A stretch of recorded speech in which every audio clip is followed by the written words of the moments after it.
Hello, and thanks for joining me in the wacky world of Azure Synapse Analytics once again. So it is a beautiful day outside, and I am locked away in my data cave looking at lake databases just for you guys. So in Synapse, we've had this idea of lake databases for a few months now. So previously we had Spark databases, essentially just a Hive meta store. The things created whenever you're in Spark, whichever version of Spark you're using, you can usually use Hive to save a table. And it looks like a SQL table, it feels like a SQL table, but it's actually just a pointer to some files in the lake. Now, in Synapse, we've now got the concept of a lake database, and there's two sneaky different types. There's the traditional Spark Hive ones. There's also a new Synapse Lake database, which is more like a virtual structure that can be used to create things in your lake. It's not really Hive. It's not really using Spark. And it's kind of interesting because certain things can see it, certain things can't see it.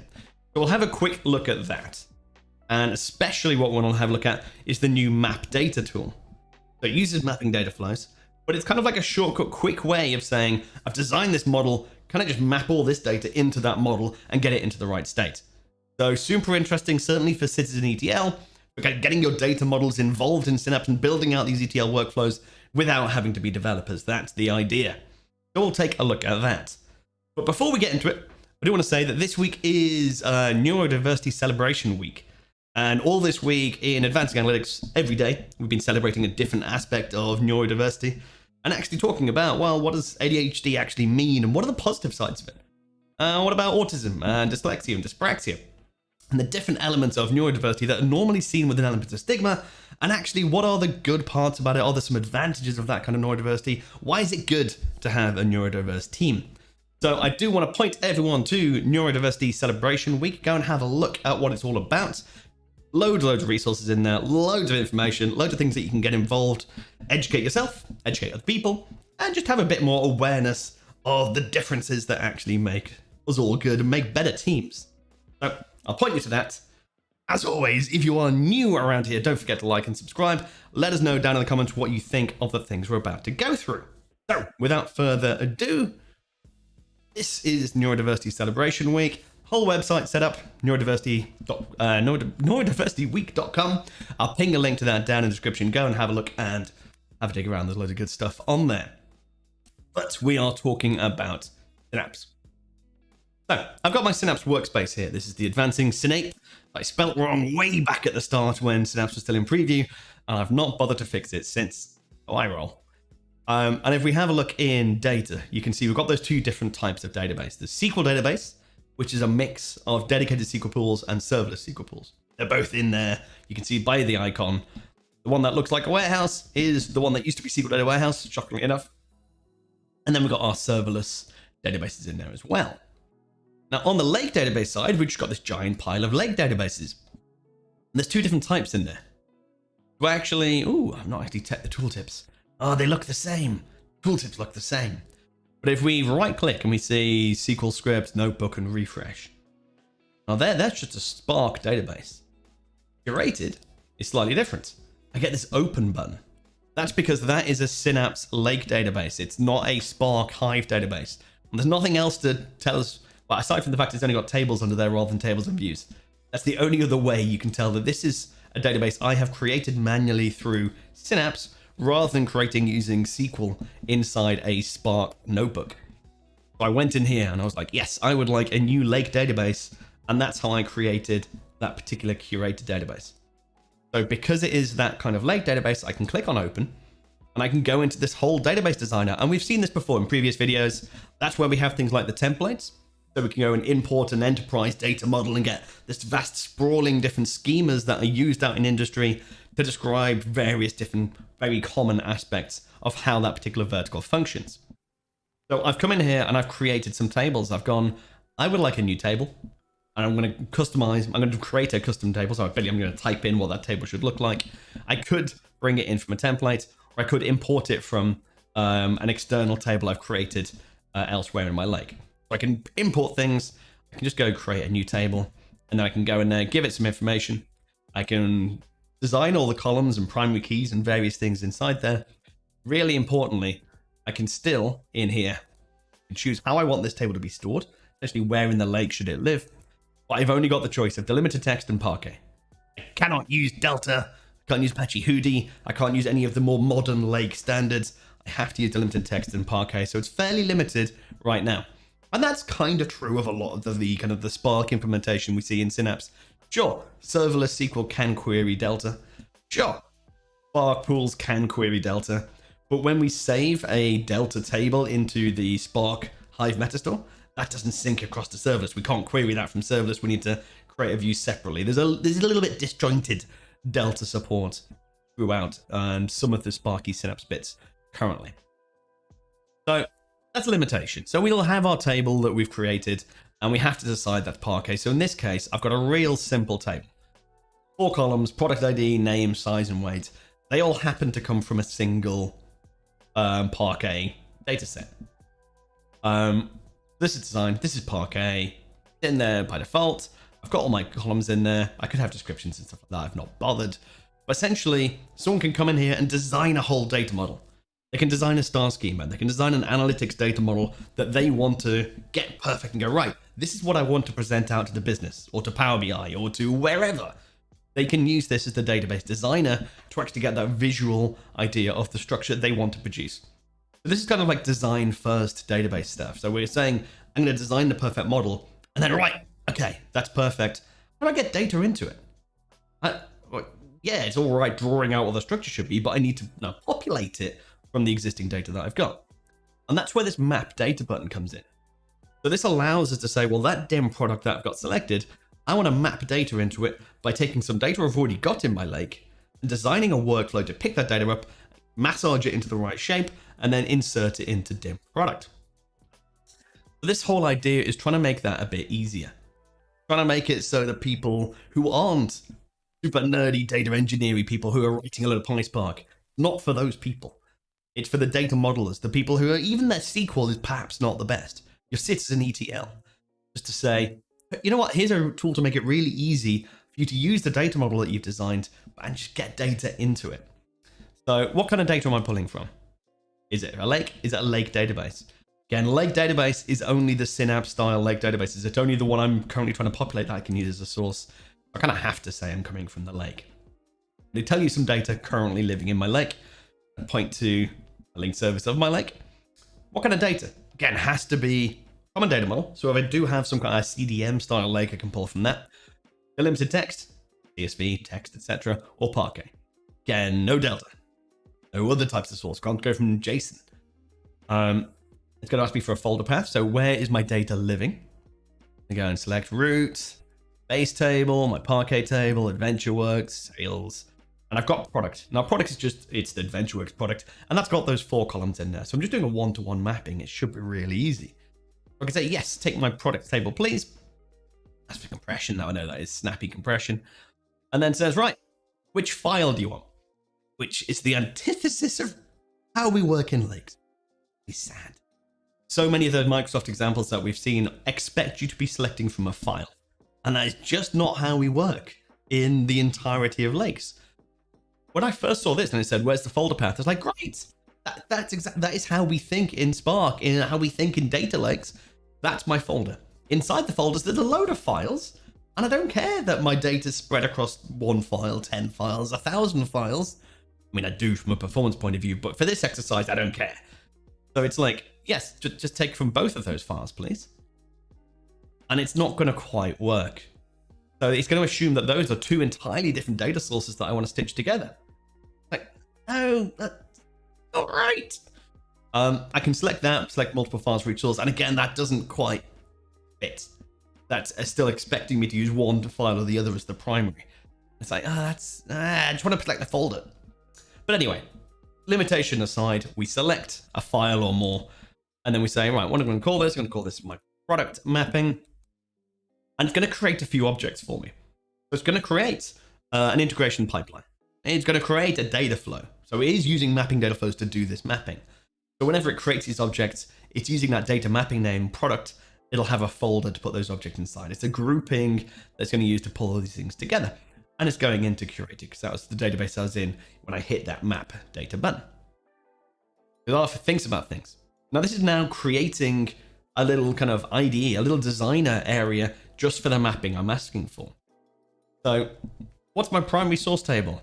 and it gives me a choice of which Parquet file I want to use my primary source table. It's like, what? No, they're both the same. They're just different segments of the same data.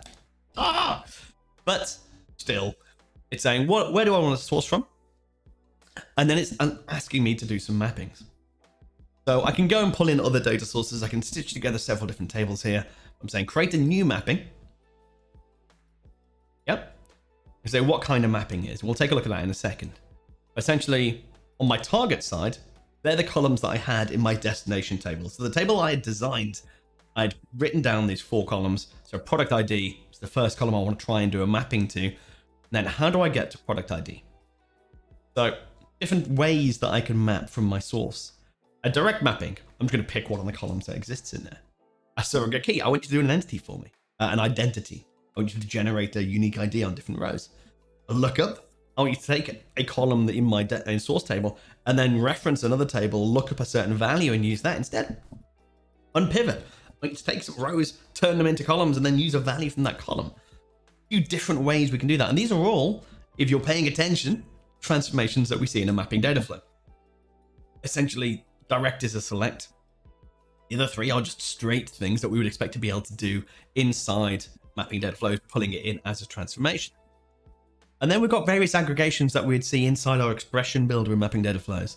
The sums, mins, max, first, standard deviations, trims, all different things we can do. Advanced, if we want to go and do an expression.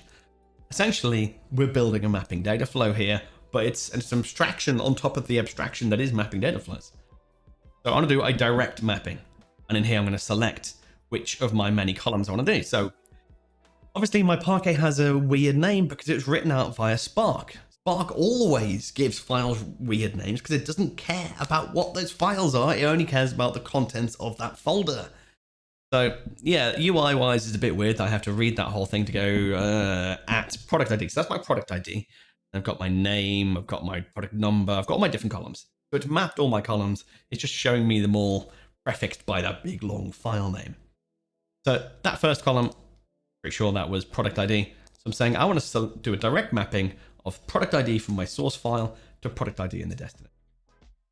Do that again 3 times. So my next column down, I think, was my name. There we go. So name goes into my product name. Do a new mapping, 2 new mappings. I'm going to take my size and weight. Or weight and size, doesn't really matter. I'm going to take, again, more direct mappings, and then weight. Where is that? I mean, that's somewhere in here. Got my filter, so I can just go, where's weight? Here we go, so particularly at weight, so I'm happy that can map in. And then we'll do the same over here. I'm going to take a direct size, and I know this is a super simple example, right? I'm just essentially saying, select these 4 columns from my source and map it in, but I wanted to keep it easy for this time. And that's it. So that is my mapping. So I could do much more complicated stuff. I could stitch together several different things. But I kind of wanted to see what happens and what pipeline gets created when I do this. Should be able to do my data preview and it's going to show me what that data will look like with the transformations I've asked for. And that should just be my 4 columns as we expected to see it. Nothing crazy going on. Yeah, 4 columns, nothing crazy. And again, that all looks very similar to mapping data flows. It's kind of an extension on top of mapping data flows. So, create a pipeline. Go, do it. And it's gone off and it's created some objects for me. So you can see I've got this. This is now an integration pipeline, data factory pipeline. So I can see this thing. It's created a folder called product. If you remember, that's what we called our whole mapping. If it said, what do you want to call your data mapping? I want to call it product. And it's created these 2 objects inside there. So there's a product starting pipeline. So a pipeline that's kind of the master pipeline for this whole data mapping. So if I was mapping more than one table, I would kind of expect this one thing to have several different child pipelines that are all triggered by it. In this case, it's a one-to-one, so it looks a little redundant. But I've got a parent pipeline that's kicking off a child pipeline called C0 product. And then that child pipeline just kicks off a data flow. Nothing else going on. There's no logging, there's no mapping. It's very, very simple. I want to map data from there to there. Okay, we'll put a skeleton around it so you can trigger this thing and it'll trigger that mapping for me. That's just kicking off that data flow. As it is, pointing directly at it, all default settings, nothing crazy. Let's go and have a look at what that data flow is actually doing. we dive over to develop tab, we'll see we've now got a product folder again. You've got that consistent grouping of these things. And then I've got my data flow that is super zoomed out. Okay, so you can see it's, again, because my file had a horrible part 0000 GUID name, it's called my whole stream that, which is a bit weird. But we can see I've got that as my starting thing, pointing at a single file.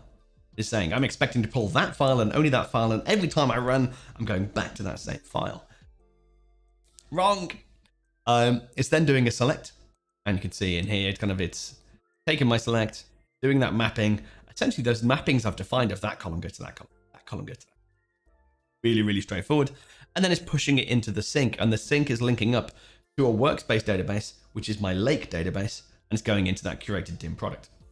So that's actually all hooked up nicely going into my destination tables. If I run this, it's going to push data into that logical model I've defined, actually land data into the lake behind it, and actually flesh it out, give substance and materialize that thing that was logical. I've now mapped actual physical data to it and pushed it across. Now, obviously over here, if I was doing this, I'd look at that and go, oh, that's not right. That shouldn't just be a file, it should be a wildcard. So actually I want to take that whole folder path and then put it in and wildcard it. And then I'll go across any files it finds inside that particular folder. I could do start.parquet and just to make sure it doesn't even look at the metadata file. And then it'll be fine. Then it'll be happy. Then I've got no problems. Except for the name of this thing, which is obviously named wrong. I want to call that, this is my product. There we go. Okay, now I'm happy. Now it's a standard mapping data flow going. Grab data from that folder of files, strip it down to those couple of particular columns, write it over there. Done. Happy. But that's what's created for us. Now, the thing I keep going back to is this whole mapping creation, the ability to go in here and build out these things with your direct mapping, surrogate keys, lookup mappings, these different ways of doing it. When we add an extra source in, having to do this designing of how these things stitch together. Is that easier? Is that actually simpler than just building out a mapping data flow? Than coming in here and adding a source and seeing them visually stitched together? Because it kind of feels like you've still got the same ability to do stuff, but because they've tried to make it so simple, it's just drop downs. But it's drop downs that do some fairly complicated things that almost seems like it's harder to actually see what's going on than doing it in a mapping data flow, because you don't have the visual flow of what's happening and transforming in the data. Again, maybe that's just me, because I spend my life with my head inside data flows, my head inside PySpark. Maybe I'm like, well, why wouldn't you just write some PySpark? That's my default. But yeah, it's an interesting idea, certainly for simple examples. When it is this kind of thing going, grab data that I'm going to replace that file every day and take the current copy of that file, pull out certain columns and put it over there for someone to query. Yeah, makes absolute sense. If I've got it as part of a big enterprise lake and I'm using things like Delta and I'm doing merges, managing history and optimizing those tables, I've got good, well-engineered performant tables. Am I going to use this? Probably not. Not in its current state. Not until it gets a bit more feature rich. Until it can support Delta. Until it can support the fact that occasionally folders have more than one file in it. I think that it's a little bit limited. Basically, every time someone would create this mapping data flow and then have to pass it over to someone to go, cool, could you turn that into something that will actually run over all the files and maintain itself and not need constantly rebuilding? So it's an interesting idea. It's a really useful tool, and I love the direction it's going in. I love that whole idea of the citizen ETL developing, that's a word, developing their analytical model. I love the idea of bringing back good design of actual analytical models to the lake. That whole thing makes perfect sense. And making it easier for people to do that design and then get data and shape it and push it into that model, fantastic. Just a little bit early in terms of how that map data works and some of the limitations around file formats for me to jump on it and say, yes, everyone should be using this. Definitely an interesting idea. Definitely a feature I want to see more of, and I'm looking forward to seeing grow and evolve. If people jump on it, people start using it. And again, remember, it is in preview. Very much brackets preview everywhere, all over this thing. So give it a little bit of a leeway before we, rip it apart. But yeah, that is all I wanted to look at today. Just looking at the idea of lake databases as they're evolving, the direction that we're heading with Synapse, Super interesting stuff, really exciting to actually see evolution of the citizen ETL developer, but in the context of a lake is always good to see. So that is all I wanted to rant about today. As always, thanks for watching. Don't forget to like and subscribe if you're new around here. Let me know down in the comments what you think of this. Have I got it wrong? Do you actually see your users in your business going, oh my God, this is going to change everything? And yes, they're going to be all over it. And yes, it is easier than mapping data flows. Maybe I'm blind to that because I've used mapping data flows quite a lot. And I'm like, yeah, it's really easy. It's really straightforward. Maybe if you're coming at it blind, it's a little bit intimidating because you've got too many options. And this subset is actually a lot more focused and a lot more straightforward. Let me know what you think. Till then, catch you next time. Cheers.